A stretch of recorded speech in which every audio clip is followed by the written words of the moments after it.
We have been very lucky across Oklahoma this May and in April. We have not had really any tornadoes to talk of, but should they happen, and then we know that they do, are you prepared for a severe storm or other kind of disaster to hit? Johnny Munn is with the American Red Cross. He's here this morning to talk about the importance of preparedness. And I look at those pictures from Hawaii, Johnny, and I think none of those people thought they would be dealing with a lava flow across the street and huge toxic gas plumes. We never know. That's the nature of disaster. We never know when it's going to hit. And most of us probably aren't prepared for it. That's correct. And that kind of leads into some of the things that we ask folks to do as far as preparedness goes, is always be aware of things that are in your area. So like for Oklahoma, we have tornadoes. And sadly enough, we have earthquakes now as well. Right. So you need to be aware of things in your area, specific kind of disaster type things. And then such things as, we have refineries on the river here. What happens if something happens there? What do you and your family do? So what should we do? There's a picture of a tornado at some point sweeping through Oklahoma. And you don't want to go overboard and be petrified of life and always be on pins and needles and scare the kids and grandma and grandpa, but you want to be prepared as well. So what should you have in a disaster preparedness kit in Oklahoma?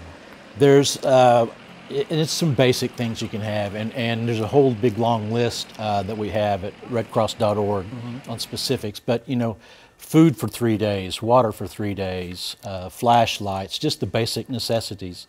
Some other things you can go into are specific family items. Do you have someone in your family that's diabetic? Do you need insulin? How to store that? And medications for several days. Sure. And they can get specific. And there are a lot of things we would not think of, like medication. It's just an everyday thing. You don't think about taking it perhaps, and then suddenly this happens and you're without it.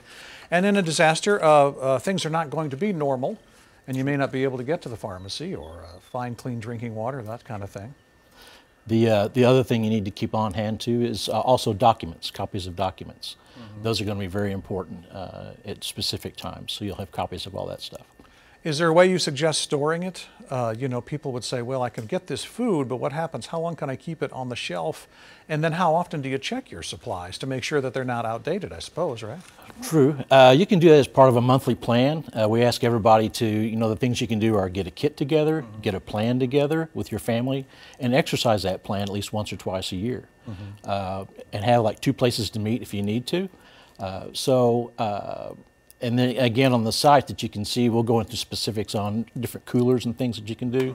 But much like once a month with your meeting with your plan, you can go through and check your medications and all that stuff and make sure all that stuff's updated. Okay, sounds good. Johnny Munn with the American Red Cross. Thanks for alerting us to this and reminding us of the importance of it all. Thanks. It's always good to have. Taft?